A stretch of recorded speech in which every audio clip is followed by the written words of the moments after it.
eu acho que assim, é óbvio que estava todo mundo com uma ponta de esperança, né? Todo mundo queria ver. Eu mesmo brinquei ontem no Futebol no Mundo e falei, cara, toda vez que tem linha de passe de seleção brasileira, eu cometi esse sincericídio ontem. Eu falei, eu não suporto, assim, eu acho o programa mais chato para se fazer, em geral, é um linha de passe depois de jogo da seleção brasileira. Bom saber, você estará no próximo. Evidentemente, não sendo um jogo de Copa do Mundo. Tem esses jogos de eliminatórias que não valem nada e tudo mais, mas hoje era diferente. Hoje, evidentemente, era diferente. A gente tinha uma expectativa, a gente tinha talvez uma esperança. A esperança é mais na linha do que o Zupac falou. Podia acontecer, podia, mas não era o normal. Eu acho que não era o normal, até porque, é bom deixar claro, a gente está falando hoje, eu acho que dá para afirmar sem muito medo, que este jogo que o Brasil acabou de fazer é o segundo jogo mais difícil que o Brasil tem nas eliminatórias de Copa do Mundo. O primeiro, né, não precisamos falar muito, foi a goleada sofrida para a Argentina. A Argentina fora de casa sempre vai ser o mais difícil. Graças a Deus que o Ancelotti não estreou contra a Argentina.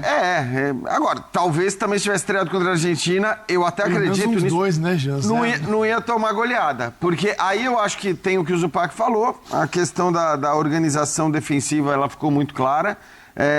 Foi uma seleção disciplinada taticamente, uma seleção organizada defensivamente, uma seleção concentrada o tempo todo, mas uma seleção que, mais uma vez, não consegue produzir. Não consegue produzir muito pelo meio-campo. É um meio-campo que não produz ofensivamente, é um meio-campo hoje com uma figura diferente que é o Casemiro, que é importante defensivamente, que é uma referência, que tem qualidade de passe também, mas de resto, assim, a gente tem o Bruno Guimarães, de novo, foi mal, né? É que a gente sempre vem falando que o técnico da seleção vai ter, acima de tudo, fazer com que os caras consigam jogar na seleção que jogam nos seus clubes.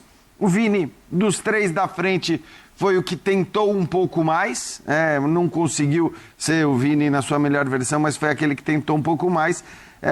E aí, só para dar um destaque, acho que negativo, para mim foi o Richarlison. E eu digo isso assim, com dor no coração, porque eu gosto do Richarlison, acho legal que ele esteja na seleção, ele viveu a melhor fase dele com o Ancelotti.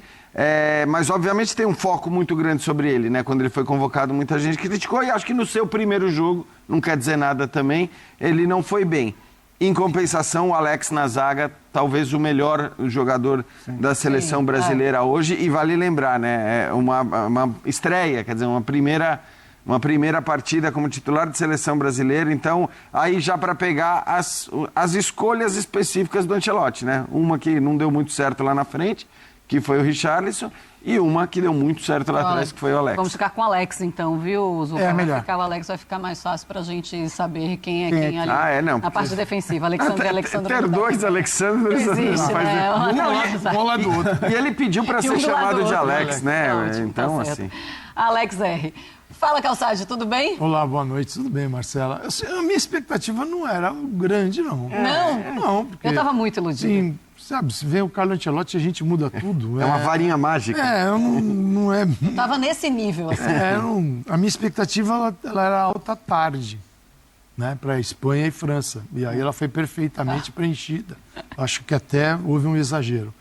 Mas aí sim, e aquele jogo de tarde, em paralelo a esse, mostrou o quanto nós vamos ter que trabalhar. Mas nós vamos ter que trabalhar muito. E não tem jogo e tempo para isso. Como o Carleto vai dar um jeito aí, não tenho a menor ideia. E como a gente está distante dessa turma, distante, né? Não, mas muito distante, né? Você pega Espanha, França, mesmo Alemanha, Portugal, nós estamos assim na rabeira deles, na fila.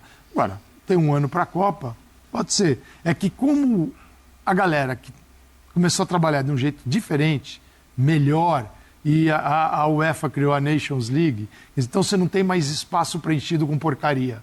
Na Europa, tudo é grande jogo hoje em dia. Tirando eliminatórias, que você pega um Luxemburgo pela frente, Malta, mas é jogão. Agora, e há um desenvolvimento. Eles se queixam disso, né, Calçade? Porque eles falam que tem muito jogo grande e que aí você desgasta demais. Mas eu estou de acordo com você, mas acho que é melhor para eles do que para a gente. A gente fica aqui, né, nessa com a show correndo atrás do rabo. Então eu não tinha expectativa gigante, eu achei que ele ia ter problemas. O cara que treinou com todo o grupo na terça, viajou, na quarta, fez um treino, que é véspera de jogo. Então você tem que controlar o treino. Na quinta, o time joga, eu vi individualmente falando, coletivamente, foi fraco. O Alex, o Casimiro voltou bem, ele tirou de bola ali, ele deu a segurança que o Ancelotti confiava que ele traria de volta para a seleção. E aí tem que trabalhar, tem que desenvolver. O que vai acontecer, pode acontecer, é o Brasil ganhar uma posição, que é, se ele vencer o Uruguai, que é terceiro, que ganhou o Paraguai, que ganhou do Uruguai hoje. O Paraguai é terceiro colocado com 24 pontos. O Brasil, ganhando do Paraguai, vai a 25, toma o lugar do Paraguai. E não pode ser alcançado pelo Uruguai, que tem 21. Então o Uruguai, no máximo, pode ir para 24. Então ele ganha uma posição, fica na terceira, ninguém vai alcançar a Argentina, esquece.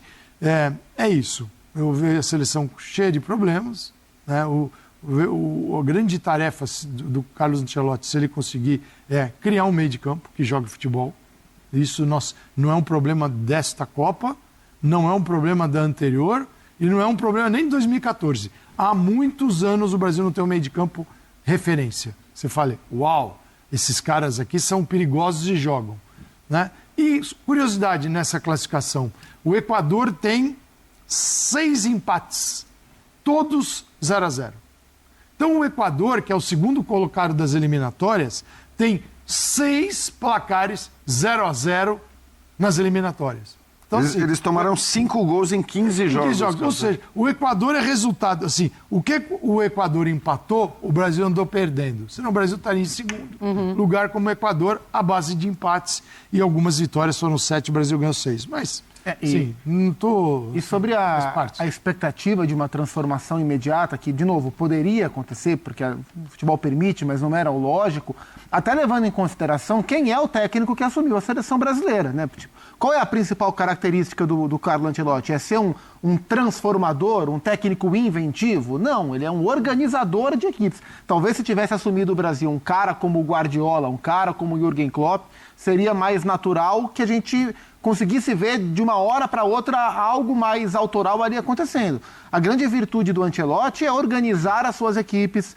O Brasil não vai ser o time mais ofensivo do mundo e jogar o futebol de rua, do DNA brasileiro. Não é essa a característica do Ancelotti. Ele é um cara de times equilibrados, de times organizados, de times estáveis e contando muito com o talento dos homens de frente para que eles resolvam e desequilibrem os jogos. Foi a partir dessas premissas que ele construiu os seus últimos trabalhos, em especial do Real Madrid. Mas, assim, isso dificulta para que ele chegasse, 2 treinos, o Brasil fosse outro time. Poderia acontecer? Poderia, mas era mais previsível hoje que o Brasil mostrasse organização... Que foi vista. Mais do que propriamente uma transformação, né? Em relação a desempenho e a encaixe de jogo. Mas teve alguma mudança, teve alguma melhora? Porque a gente viu um meio de campo mais encorpado, digamos assim, se a gente for fazer uma comparação com o time do Dorival.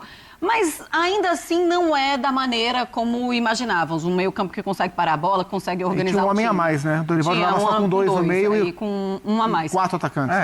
Eu acho até tem alguma melhora olhando para esse ponto? Então, eu acho até que tem a ver. Eu acredito que a gente possa ver, eu não sei aí, o Ancelotti não tem tantos jogos até a Copa do Mundo, mas que a gente possa ver, até mesmo no próximo jogo, eventualmente, o Brasil com um formato diferente. Pode até ser que ele porque ele é um cara que faz isso também. Ele não é um cara... Eu estou plenamente de acordo com o Zupac, ele não é um técnico autoral, mas ele é um técnico que, mais do que esses outros que o Zupac citou, que são mais dogmáticos e que tem uma ideia de futebol que tem que prevalecer em relação a tudo, ele olha, pera lá, quem que eu tenho na minha mão, quem é o meu adversário... Com esses caras que eu tenho, para esse adversário, qual é o melhor time que eu vou escalar? E ele falou isso na coletiva. Exato. Tem hora que vai ser ofensivo e tem hora que vai ser reativo. Ele falou isso. Então pode ser que a gente volte a ver um 4-2-3-1 na seleção brasileira. Hoje, de fato, não fazia sentido, pelo que eu falei.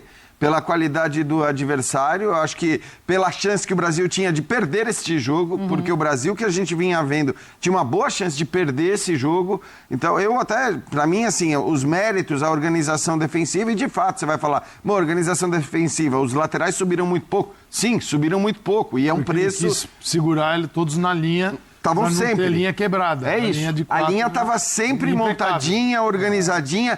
Acho até que o Wanderson não foi bem, ele errou tecnicamente, mas do ponto de vista tático, a linha lá defensiva estava montada o tempo todo, os 3 do meio-campo tinham o tempo todo a ajuda do Estevão quando o Brasil perdia a bola e o Brasil... O Vini voltando menos, fechava. né? O Vini voltando menos. Richarlison Mas acho que faz sentido, né? se dando a sola da chuteira para voltar. Até olhando para... Então, e aí que eu acho essa coisa do empenho, da dedicação, da concentração, tudo isso foi visto.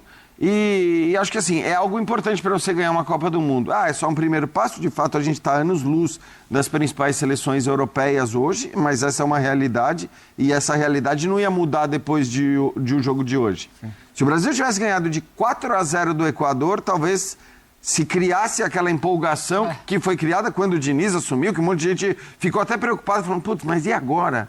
O que a gente vai fazer com o Ancelotti? O que a gente faz com o Ancelotti?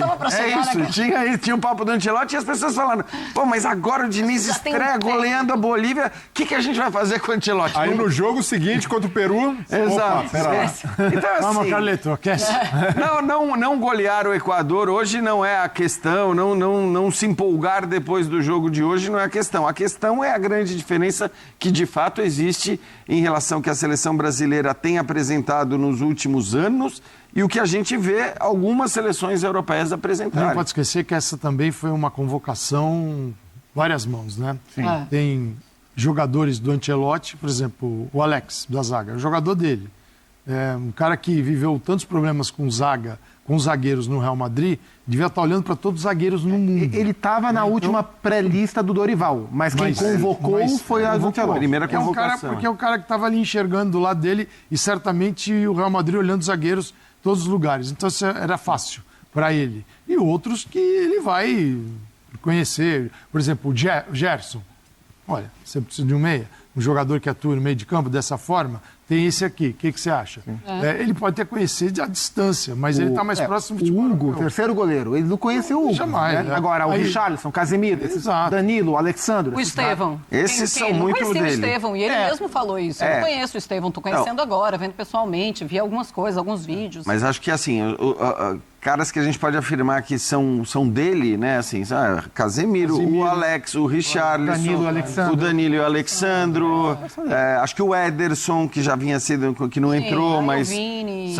Claro, e aí o Vini, enfim, acho que é isso. Assim, no fim, é óbvio que tem um olhar já. Eu acho que já teve. Eu vou te confessar que eu acho que teve até mais identidade do Ancelotti na primeira convocação, estou falando, do que talvez eu imaginasse, porque a gente lembra, né? A temporada dele acabou 2 dias antes da convocação. Então, até que a gente teve novidades ali. E vamos ver, a gente tem que esperar. E o trabalho vai ter que ser grande mesmo. Quanto mais o tempo ele passa mais tempo no Brasil, talvez ele se aprofunde mais no que é o futebol brasileiro. Com certeza. E é o que ele tentou fazer até agora. Porque a gente não pode esquecer, a gente vê o Carlo Ancelotti, a gente via, né?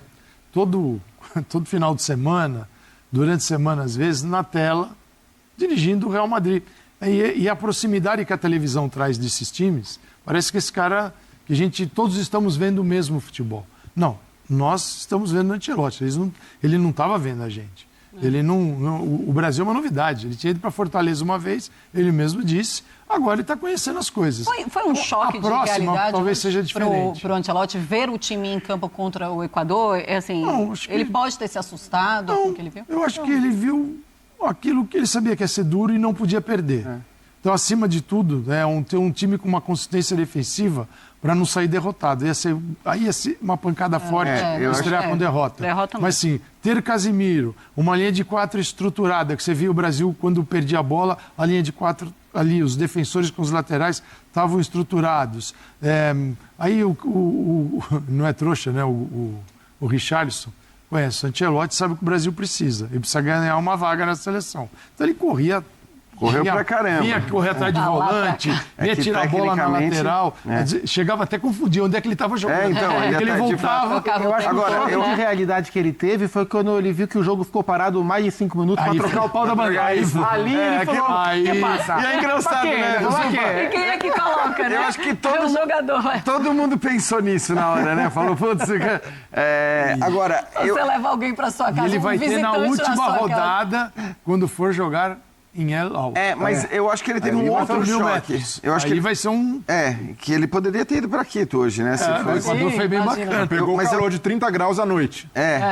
Eu acho que ele teve um outro choque, que foi o tamanho do protagonismo dele. Porque por mais que ele seja um dos maiores técnicos da história do futebol, por mais que ele tenha o tamanho que ele tem e tenha exercido esse tamanho no Real Madrid, por todos os clubes onde passou, por mais que ele fosse protagonista, ele nunca foi tão protagonista. Mas não é possível. E eu É acho possível que ele não tem um espelho em casa pra saber. Não, mas eu acho que mas na essa Europa coisa... não tem na Europa, essa- sim, ele é grande, beleza, o Carlo Ancelotti, todo mundo olha assim, só que aí depois vem todos os jogadores do Real Madrid, vem todos os outros passa o técnicos, Guardiola e ali passa do o outro Guardiola lado, do lado. do outro. Então, assim, Fala, opa, esse calma. nível de protagonismo, esse nível de... E todos os relatos de quem está lá, acho que trouxeram essa coisa dele ser um negócio... E acho que para a própria seleção brasileira isso é uma novidade.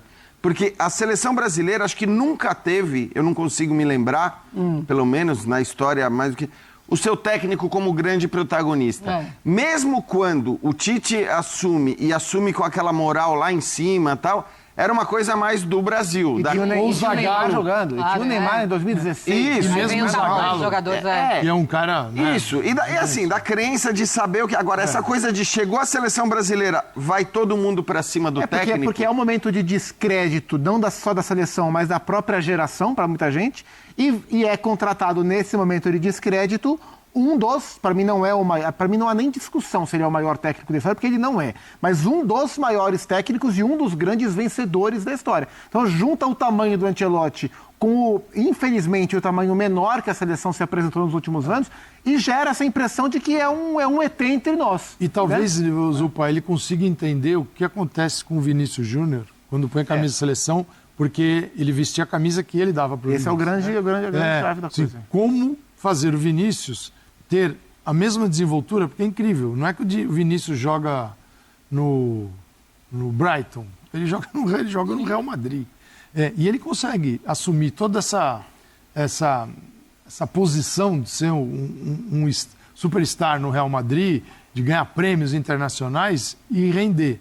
E quando vem para a seleção brasileira, não sei se por uma cobrança, pode ser que exista isso, o Vinícius tentando se cobrar um protagonismo de ser o cara desta seleção, e talvez isso faça muito mal para ele. Simplesmente joga o futebol que você é capaz e se for para acontecer, você vai ser o cara. Então, o Ancelotti pode avaliar essas questões que são muito importantes. Ele vai ficar buscando um 9, um camisa 9, e isso vai ser nós estamos buscando faz tempo. Nós não temos mais aquele 9 que fala, é esse cara. Começa por ele e vamos ver os outros 10. Não, a gente consegue montar 10 para quebrar a cabeça para ver quem vai ser o 9. Sim. É sempre assim. Até pela lógica do jogo, não acho que ele vá fazer uma avaliação negativa do Richarlison. Porque foi um jogo em que ele priorizou a organização defensiva, o Richarlison se sacrificou ali para voltar, e é algo dele, o Richarlison sempre fez isso com todos os técnicos. Então, mas é que ele erra, né? Ele erra uma bola ali crucial, e eu acho que isso pode ficar também um pouquinho. Mas acredito que a tendência, pelo menos no próximo jogo, é insistir com o Richarlison, é tentar passar confiança. E tem essa coisa, né, que o Jean falou, ele olha para o campo hoje e ele vê bons jogadores em todas as posições, mas não vê caras que resolvem problemas como ele tinha no Real Madrid. Então, no Real Madrid, em diferentes épocas, ele olhava, tinha o Marcelo na esquerda que resolvia qualquer parada e apoiava, dava opção pelo meio, Toni Kroos no meio campo, Modric, lá na frente, Vini Júnior, Mbappé, Benzema. Então, hoje a seleção não tem esse nível de protagonista.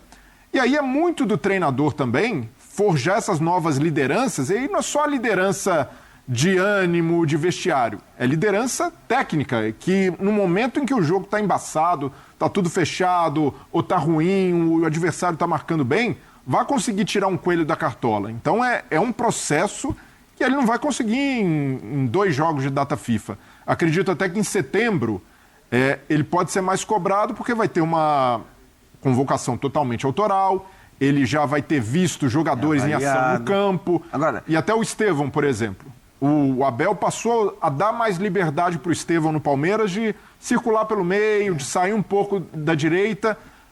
Pela proposta de hoje, fez sentido o Estevão ficar mais preso por ali, porque poderia desorganizar a recomposição se o Estevão Ele tivesse troca um tempo. pouco com o Richarlison, Não, né? e ele Faz até aquela tentou, troca ali, né? em alguns instantes, segurar o Casemiro junto com os zagueiros e dar liberdade para o Wanderson, para o Estevão caminhar um pouco mais por dentro. Mas como o Wanderson também não fez um grande jogo, isso acabou acontecendo poucas Mas vezes. você vê que ele tenta fazer essa coisa de ter os protagonistas, ele tenta, porque no momento em que ele escolhe ter o Estevão, que acho que muito, o torcedor ele gosta desses jogadores. Então acho que assim, o torcedor da seleção brasileira queria o Estevão ali. O Vinícius, óbvio que ia jogar. Agora, os dois caras que teriam essa capacidade, que poderiam ser os protagonistas que você citou, ele coloca em campo. E um deles não era favas contadas que começaria jogando. Pelo contrário, foi até uma surpresa que o Estevão começasse jogando. Ele vai ter para o próximo jogo o Rafinha à disposição. Sim. E aí, muito possivelmente, o Rafinha até entre na vaga do Estevão. Não sei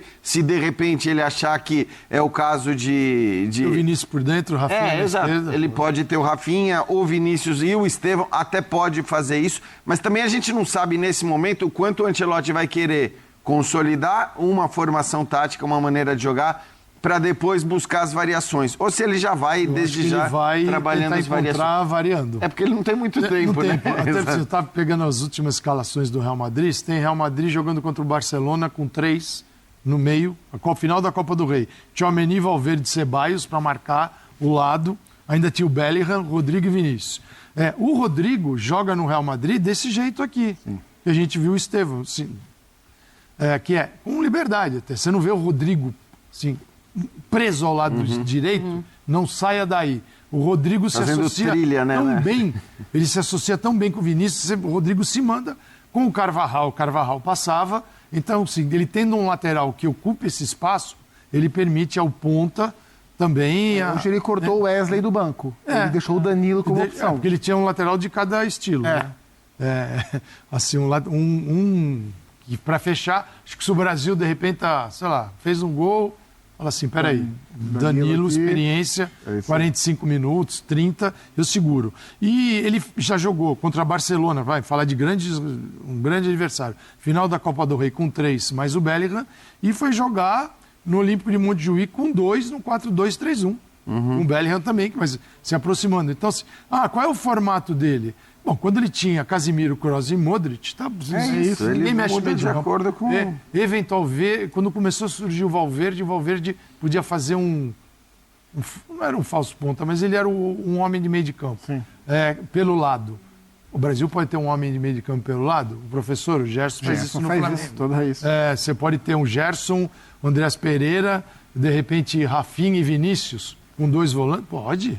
Não, o Paraguai em casa? E acho que tem, além da questão da possível mudança tática que existe, e é até, não sei se dá para dizer provável, mas poderia ser, já que você vai jogar contra o Paraguai em casa, é um jogo menos complicado do que o jogo de hoje.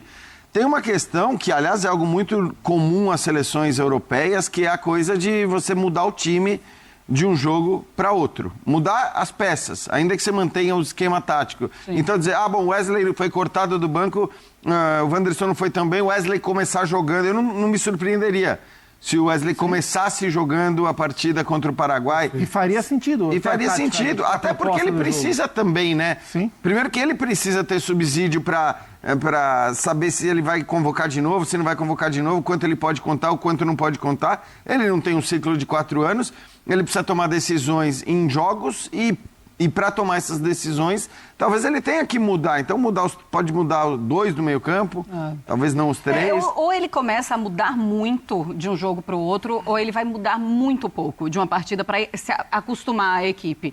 É o Ancelotti, ele falou que vai ser de acordo com o adversário. Imaginamos que ele vai fazer essas mudanças nas equipes para ele tentar encontrar. Mas você gosta do Ancelotti que olha para esses jogadores, olha como eles jogam nas suas equipes e tenta colocar exatamente desse jeito na seleção? Então, mas ele não fez exatamente isso hoje. Por exemplo, o Gerson jogou mais aberto, foi o meio campista que saiu mais para a esquerda. Porque eu acho que não dava para colocar ali muito e esse é um dilema. junto com o Estevão. Esse é sempre um dilema, né? Convoca o jogador para tentar aproveitá-lo no espaço que ele joga na equipe para acelerar a adaptação, Mas será que isso é a melhor estratégia para encaixar como eu quero? O Gerson joga hoje mais pela Na direita. direita, Mas na ele direita. jogava de uma outra maneira na temporada passada ou retrasada, ele jogava de uma outra maneira. O jogador... Ninguém é chamado de Coringa por acaso. Então, assim, nesse caso específico... Por exemplo, o Rafinha joga no Barcelona no lugar que o Vinícius jogou hoje. Então ele vai ter que adaptar, não vai dar para os dois fazerem a O mesma jogador função. desse É nível, adaptação. Zupac,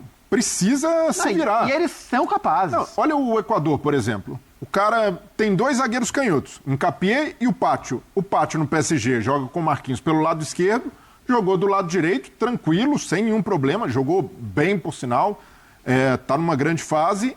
E o Moisés Caicedo, no Chelsea, tem jogado às vezes até como um ala direito e jogou como um meia esquerda hoje e também se adaptou, se virou. Então, é papel do jogador ter essa capacidade. O Tite tinha esse mantra, Essa né? premissa aí. De tentar usar sempre que possível na mesma posição do clube. Mas quando você tem jogadores de diferentes características e com a seleção nesse momento buscando protagonista, o cara tem de olhar e falar, eu vou aproveitar onde der. Eu tenho a impressão que vou me virar. O Pedro e a Vitória, durante os poucos dias de treino, mas os dias de treino, sempre trouxeram a informação de que, dentro dos testes que o Ancelotti fez, esse seria o time base, mas ele estava de olho no Andrés e no Andrei. Os dois entraram hoje, né? Sim. O Andrei, que era do Vasco, que está no Strasbourg, e o Andrés do Fulham. Talvez no meio-campo seja o setor que ele promova mais alterações de livre e espontânea vontade. Eu digo isso porque, assim, a volta do Rafinha, ela vai acontecer, né? Essa é uma troca que ele vai fazer, não por experimento, mas porque o Rafinha é titular do time. E aí, final. como é que você Dizer o imagina momento que ele do vai cara. colocar o Rafinha no jogo contra o Paraguai? Pois é, não sei se ele vai tirar o Estevão ou se ele vai tirar o Richarlison. As duas formas são possíveis, eu acho mais provável que ele tire o Estevão. Mas tirar um do meio, você não acha possível? Acho pouco provável. Eu também. E ele vai continuar com os Mas três, com o Bruno, com o Casemiro? Eu acho mais possível ele fazer uma troca no meio, sem mexer a estrutura, mas trocando nomes. Eu tenho Ou o Gerson ou o Bruno, ou o Andrés ou o André. Isso eu acho que vai acontecer. Eu tenho curiosidade de ver o Matheus Cunha jogando nessa posição mais recuada, como ele tem jogado no Wolverhampton. Fez uma temporada absurda. E ele entra no lugar do Richarlison. E pra mim, definitivamente, o Matheus Cunha não é 9.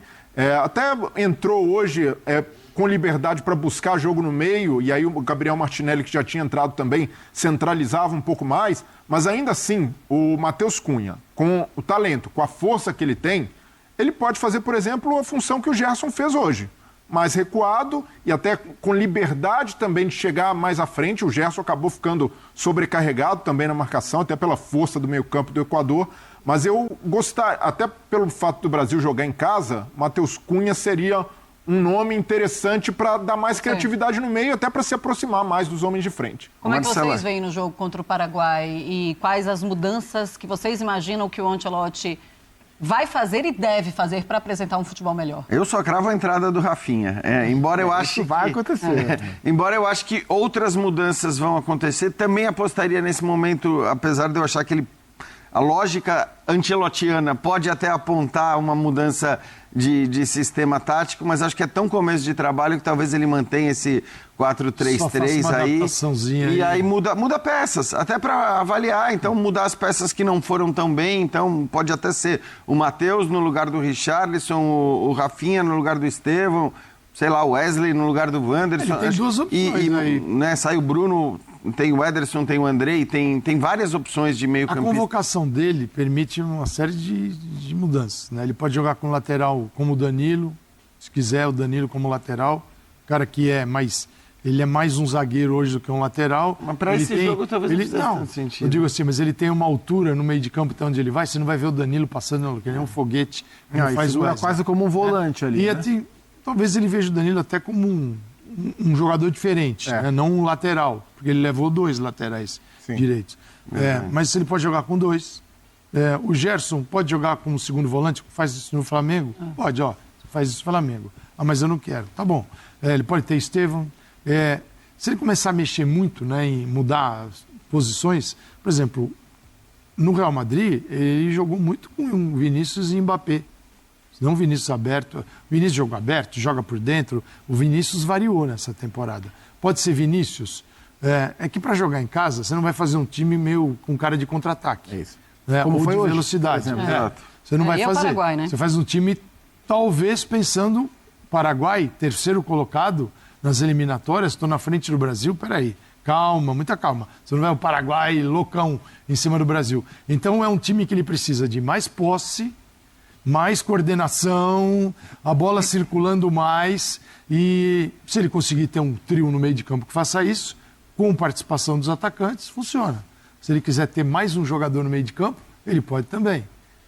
Se quiser jogar com 2 volantes, com 3 caras, o desenho, ele pode variar. A convocação dele permite uma série Eu acho que a grande diferença de tática, criações em aí. termos de proposta do jogo de hoje para o jogo de terça-feira, é a altura que o meio campo vai jogar. Hoje, os 3 homens e meio estavam muito mais próximos da linha defensiva do que da linha ofensiva. Mas aí dá Contra o aquela Equador, organização que a gente vê também na defesa da sem seleção. dúvida, porque hoje era um jogo mais de reação do que de comandar o jogo mesmo. É que o Brasil não conseguiu contra-atacar. Foi um jogo muito ruim do Brasil Mas aí com bola. a linha defensiva também tem que subir junto, né? Quer dizer, não dá para... Então, contra o Paraguai, a tendência é que o Brasil se instale mais no campo de ataque. E o que eu acho fundamental para o jogo melhorar é que os 3 homens de meio, quaisquer que sejam os escolhidos, estejam próximos dos homens de frente. Porque hoje ficou uma distância muito grande e o jogo com bola não aconteceu. Essa coisa que o Calçade falou do Danilo, eu acho até que é possível que para a Copa do Mundo, claro que ainda está longe, entre aspas, da Copa, mas... Tá longe, mais perto. Ele pode levar o Danilo como uma alternativa de lateral direito, sim, ainda que ele jogue primordialmente na zaga para o Ancelotti. Pode ser. Agora, o fato dele ter levado 2 laterais direitos não indica a não utilização do Danilo como lateral direito. Eu acho que indica talvez ele dizer, quero ver. Eu quero ver esses 2 aqui. Vocês estão falando do Wesley? Beleza. Especialmente o Wesley, Eu quero ver o Wesley aqui, o Wanderson já conheço melhor e vou testar. E aí ele tem os 2 ali para trabalhar alguns dias, para depois, de repente, tomar uma decisão lá mais próxima e dizer, beleza, o meu lateral ofensivo vai ser o Wesley, ou vai ser o Vanderlan. Mas o Danilo hoje deu segurança para ele cortar o Wesley, por exemplo. Eu tenho o Danilo, então, posso cortar. Por isso que eu acho que pode ser, o plano dele lá para frente possa ser, eu vou ter um lateral direito além do Danilo, por mais que o Danilo possa jogar na zaga. O que é uma pena para a seleção brasileira é que ela não tem um lateral esquerdo, porque se você tivesse um lateral esquerdo daqueles... Foguetinho. Aqueles avassaladores, que era um Theo Hernandes, que nem vive o melhor momento dele. O próprio Arana, mas... que tem esse perfil, mas que infelizmente tem machucado muito, mas às vezes que jogou pela seleção, não foi nem sombra, né? Então, e no Galo também tem atacado melhor por dentro do que aberto. Aí você tem o Renan Lodge que falou, o preconceito contra o futebol saudita não é preconceito, Renan Lodge. Acho que na hora que você escolhe jogar no futebol saudita, corre riscos. Você corre riscos. O Bento é um conceito. Mas tá convocado. É um conceito correto. Então, mas acho até que é um goleiro, tá? Não quer dizer que você não possa convocar jogadores que atuam no futebol saudita. Ô, Jean, o Renan deve ter visto ali, o Cristiano Ronaldo foi convocado para Portugal. Só o Cristiano Ronaldo, né? Só o Cristiano Ronaldo. Só uma coisinha que o Bira mandou pra gente, um abraço, Bira Tanleal, Beijo, fã de Bira. esportes. Ele falou, acho que é bem lembrado, ele falou, talvez o único momento em que o técnico da seleção tenha sido o maior nome da seleção brasileira foi o Falcão, na década de 90, quando ele só podia convocar jogador que atuava no Brasil.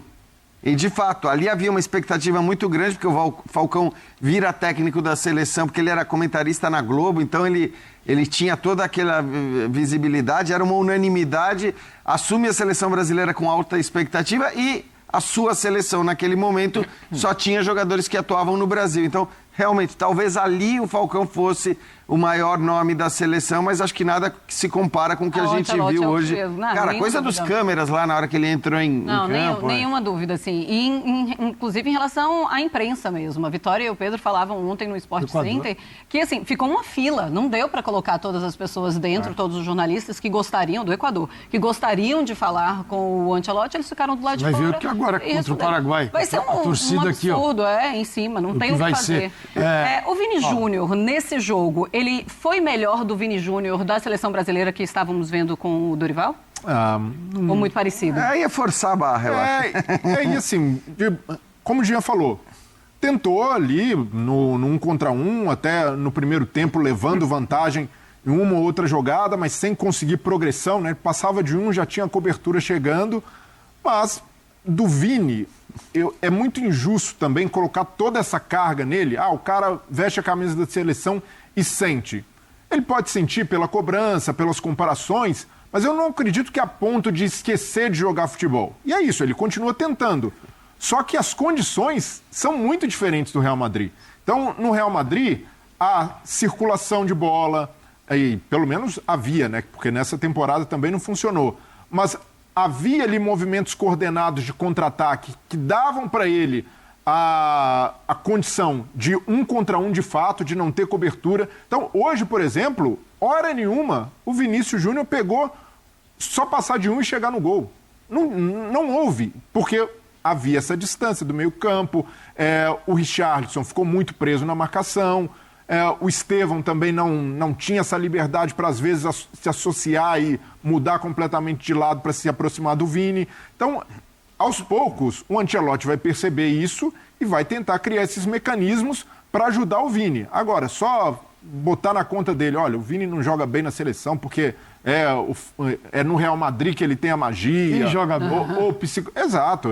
Se a gente fizer uma análise justa, e hoje a defesa se salvou, mas até em alguns momentos, o Marquinhos, campeão no PSG como capitão, foi questionado na seleção e com justiça também, porque não estava bem. Hoje o Alisson sai mal do gol, mas fora isso não teve problema num lance de cruzamento, mas também já foi questionado. Então o problema da seleção é de fato coletivo e de ter um treinador que consiga favorecer seus jogadores. E acredito que com um pouco mais de tempo, a tendência é que o Vini passe a ser priorizado na visão do Ancelotti de gerar mais situações como ele tinha no Real Madrid, principalmente na temporada passada de 1 contra 1. Não acho que ele tenha feito um grande jogo. Na comparação direta com o que ele vinha jogando, eu acho que foi um pouco melhor. E acho que ele foi o melhor atacante do Brasil, o que não quer dizer que ele tenha feito um bom jogo. Mas 6,5. Dentre as atuações ruins dos homens de frente do Brasil, ele foi o que teve a atuação menos pior nesse sentido. E se a gente peneirar nessas eliminatórias, a eliminatória do Brasil é qualquer coisa, né? Porque é um desempenho, nossa, é paupérrimo. É muito sóbrio, Se a gente pegar, são 15 jogos da seleção brasileira. São 2 ou 3 jogos que o time jogou bem e ainda assim contra adversários mais frágeis. O primeiro contra a Bolívia, que a gente citou aqui. A goleada contra o Peru.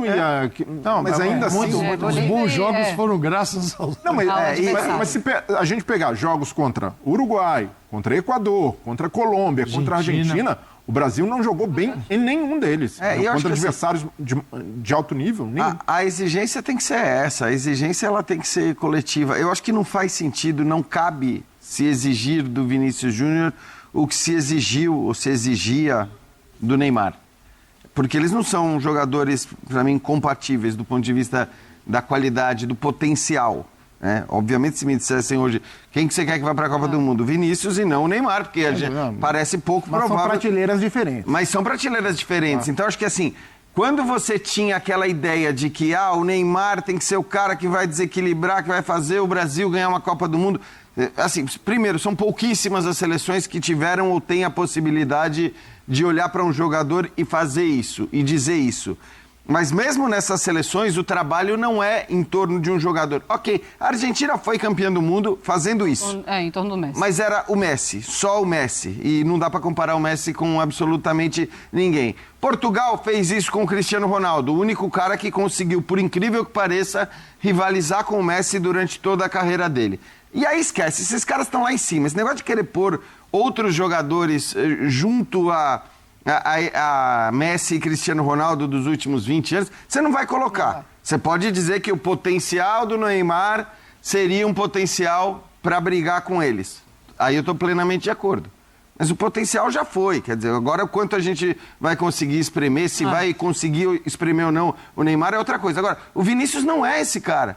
O Vinícius é um baita jogador, um jogador de altíssimo nível, muito bom, como vários outros jogadores que a gente tem de alto nível no futebol mundial hoje. Assim, como? Um pouco a mais, um pouco a menos. Agora, não sei se o Yamal vai ser esse cara que vai conseguir rivalizar com os dois que eu citei, mas por enquanto não dá para... o Mbappé está acima, né, dos que a gente falou, mas assim, não dá para querer que o Vinícius resolva toda a parada da seleção brasileira. É natural também que a gente olhe para a seleção brasileira, busque um protagonista, porque isso é cultural da seleção brasileira, e quem é que a gente vê? É o Vinícius Júnior, o cara que foi do Real Madrid, Champions e tal. Mas essa cultura não é positiva, eu acho, Marcela. Não quando você não tem um Cristiano Ronaldo, um Neymar, não tem mais e nem o Messi. Hoje, fazendo Espanha e França, bom, Dembélé e Doué vieram arrebentando e arrebentaram a final da Liga dos Campeões.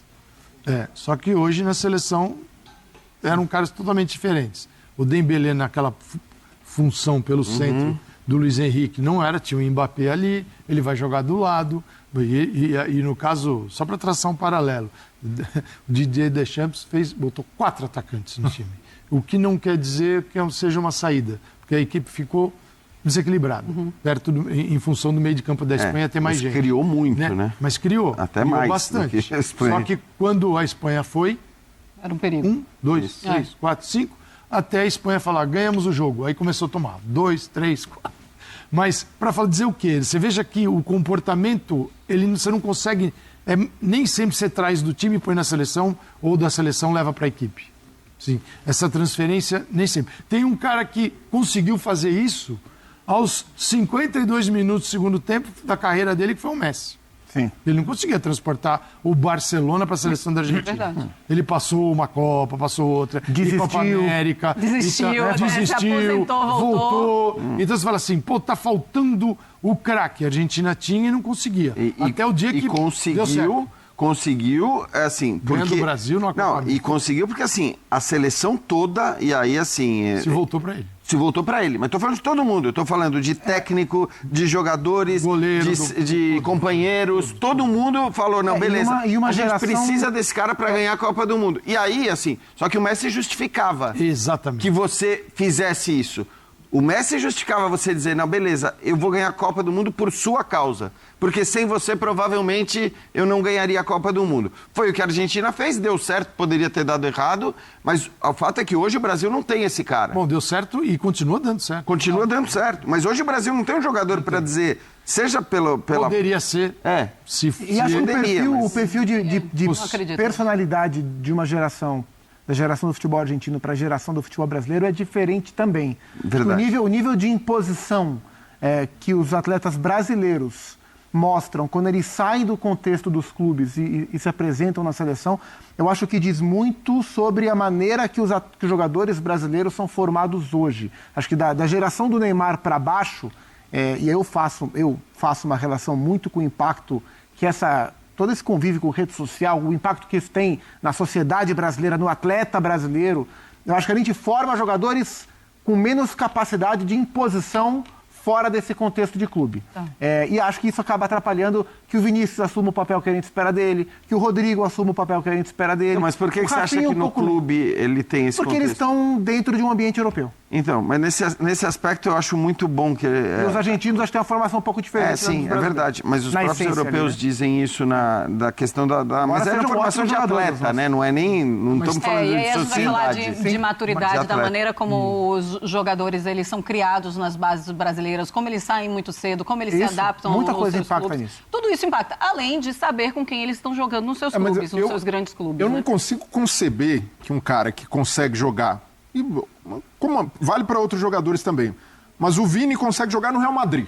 Se tem pressão num clube, é o Real Madrid. Mas ali não é, uma eu acho que não é temporada. pressão, mas olha quem está do lado dele. É um ambiente mais controlado, né? Então, mas pra mim é muito menos... E se não for ele, vai ser o Mbappé. Se não for o Mbappé, vai ser o Bellingham. Aqui ele vem pra cá e tem que ser ele. Então, mas nesse aspecto, o tamanho do técnico, termos um técnico desse tamanho agora ajuda muito. Não, lógico. Porque eu repito e sempre vou falar isso, e eu gosto muito do Tite, mas o Tite não exerce... Quando ele tinha este tamanho, que não era o tamanho do Ancelotti, evidentemente, mas quando ele tinha esse tamanho na seleção brasileira, em relação ao principal craque da seleção brasileira, ele não impôs isso. Ele permitiu que as coisas fossem tocadas do jeito que sempre era. A gente ainda não viu o Ancelotti em relação ao Neymar, né? Porque o Neymar não está à disposição. Mas será que o Ancelotti também, mesmo com esse tamanho todo, conseguiria ou seria uma opção dele?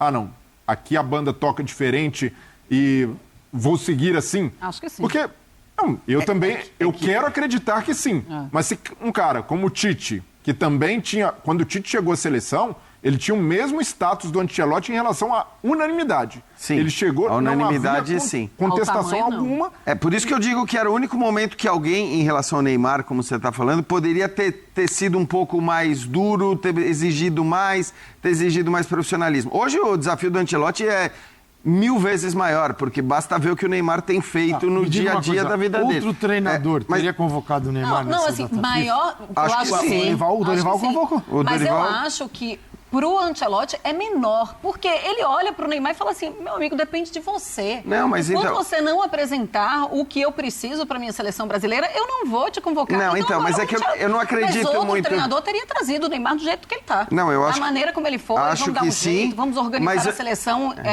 em função do Neymar. Mas eu não acredito na atitude beligerante do Ancelotti. Isso não é a característica dele. Ele nunca vai chegar pro Neymar e falar as coisas. Você não tá mais. Isso ele não vai fazer. Até porque, quem leu a biografia dele, né? Liderança tranquila. Ele vai transformar isso a favor dele. Exatamente. Mas Agora, exatamente o que pode isso. Eu tô acontecer é esperando quem vai naturalmente. apresentar. O que eu acho que pode acontecer é que naturalmente, quando o Neymar chega na seleção, né? Se ele chegar na seleção, porque a gente nem sabe se isso vai acontecer. Mas quando o Neymar chega na seleção e olha para o Dorival Júnior, com todo respeito ao Dorival, o Neymar cresce, ele Claro. fica grande, ele faz o Sim. que ele quiser e tudo mais. O Dorival falou que estava preparando o time Falou isso. para o Neymar. Quando o Neymar, era boa nem de jogava salvação, futebol, era tá boa de jogando. sal- era o tronco passando ali pro Dorival O que eu agarrar. acho E ele que assim, machucado, e o Neymar machucado. O Neymar chega, olha para lá, para a cadeira do técnico, vê o Ancelotti sentado ali, a postura já muda. Claro. Pode não ser maravilhosa, pode não ser exemplar. Vale lembrar, o próprio PSG muitas vezes não optava por técnicos grandes ou mais duros, como é o caso do Luiz Henrique. Para não contrariar as Para crianças. não contrariar as crianças. Exatamente. As crianças. Então, assim, era... As crianças. E aí as né? crianças faziam o que quisiam, porque ninguém está discutindo a qualidade Quando das todas as crianças. crianças foram embora, eles ganharam a Liga dos Aí Campeões. eles ganharam a Liga dos Campeões. Que Aí coincidência. trouxeram o Luiz Henrique. Porque antes de a ter um gente perdeu técnico- muito tempo. A gente perdeu muito tempo fazendo besteira. Para não falar outra palavra. Mas sim, era uma... Transbordava, né? Foram anos fazendo besteira e à espera de Carlo Ancelotti. E aí tinha o projeto, primeiro projeto, segundo, terceiro, quase a gente vai para o quarto sem Ancelotti. E tá aí, veio o Ancelotti. Veio tarde demais. Veio dentro de uma conveniência para ele. Pô, legal. Um ano antes do Mundial, não é o ideal, mas ele fala assim, Carlo Ancelotti está 4 anos nessa vida de seleção, treinando o Real Madrid, largar? Nem pensar. E tanto que esses caras não treinam seleções na Europa. Sim. Sim, é difícil você ver um treinador gigante como ele treinar uma seleção. Geralmente os técnicos dos países não são os melhores técnicos que os países têm. Didier Deschamps está lá desde Olhando 2012. para todas as Luiz de la seleções, quem Fuente, tem hoje o melhor O treinador? De La Fuente, Todas De La as- a Fuente seleção brasileira. tem uma história dentro da estrutura da Federação Espanhola de Futebol, mas não como treinador vitorioso e tal. Acho que até um bom treinador que poderia ter uma carreira fora de seleção, mas as seleções vão se virando. Pegando nomes, os caras estão afim dar uma Talvez parada. a Itália, quando pegou o Spalletti, foi um movimento, assim, o cara que foi bem campeão aqui traz. italiano. Mas o normal Inglaterra- é as seleções não terem os seus melhores técnicos trabalhando lá, Porque né? esses caras estão no- girando na nos roda. clubes. Liga dos E Campeões. mesmo a Itália, quando pega, Isso. pega o campeão, mas não pega o mais renomado. Tem vários outros mais E renomados. não vão né? pagar para eles É isso. o salário de um treinador de clube. O mercado principal não é o mercado dos Não é seleções. assim, a gente faz isso. E o Ancelotti faz esse movimento agora porque é um movimento meio que final de carreira dele. Se ele tivesse no auge da idade, da vida Espera um útil dele pouquinho. como técnico, ele não pegaria uma seleção. Bom, agora. mas hoje a seleção brasileira tem o melhor técnico de todas as seleções. Vocês veem algum treinador melhor do que o Não, Ancelotti? na, atuante em alguma na seleção? teoria não, mas na prática... teoria não. Na prática é outra coisa, porque ele tem pouco tempo de trabalho. Aí eu tem te um pergunto, jogo, 2 treinos. o que é o não tem melhor como falar. treinador? o maior treinador. Não, o maior. É o maior treinador. É o De La Fuente, que está na Espanha já há algum tempo, ganhou a Eurocopa, ou o Ancelotti O chegou para um Scaloni. trabalho de um ano? Trabalho O do Scaloni. Scaloni, Ou o trabalho do Scaloni Scaloni. ninguém brigou é isso, como treinador, mas tá lá. É que assim, tudo bem. É o maior treinador é o Ancelotti, é isso. É o maior. Olha, eu Maior queria é voltar bom. para o jogo contra o Equador e queria falar no segundo tempo das modificações, das trocas do Ancelotti. A seleção melhora com as trocas? Ele faz alguma leitura que faz a seleção melhorar no segundo Eu acho que tempo? há pouca mudança estrutural, assim. Ele troca mês por mês. Mas há uma visão muito clara, assim, muito correta, assim, com o que a gente estava olhando aqui. A gente falou que o Richarlison não foi bem. Na primeira troca ele tira o Richarlison. O Estevão não estava num grande... Na primeira troca ele tira o Estevão. O meio-campo não estava bem. Ele foi lá, tirou Bruno, tirou Gerson. Né? Então, assim, ele foi olhando dentro do que de fato não estava rendendo bem do ponto de vista individual. Acho que a seleção melhorou um pouquinho, mas não foi nada que tenha mudado o patamar de atuação. Foram trocas previsíveis ali, né? A seleção termina o segundo tempo com uma finalização só. Então produziu muito pouco. E não dá também para colocar no colo do Matheus Cunha, que entra fazendo a referência. No Wolverhampton tem jogado em outra posição. No Gabriel Martinelli, que está voltando agora também para o time. Não é pela direita onde ele joga no seu melhor lado, né? O Martinelli joga na esquerda. Só sofreu correndo atrás de atacante. No Brasil não jogou. Não, então é difícil analisar também, porque é isso. Do outro lado, pega um Equador que, por mais que não tenha o talento da seleção brasileira... É um bom time. E olha que Moisés Caicedo, há jogadores ali, o Pátio acabou de ser campeão pelo PSG, mas bola por bola, principalmente dos jogadores de frente, o Brasil tem mais talento. Mas o estágio do trabalho do BKSS é o outro. O cara conhece o time, o cara perde o Ener Valencia, mas sabe ali qual é a reposição exata. O Ancelotti está tateando, e mesmo um técnico com a experiência dele, com o tamanho que ele tem, também precisa conhecer jogador, precisa ver como o cara reage em campo, precisa saber, em relação ao Estevão, por exemplo, como ele consegue tirar também. É natural um jogador de 18 anos, fazendo a primeira partida como titular da seleção brasileira, que sinta ali, que se intimide em algum momento. Então, não dá para...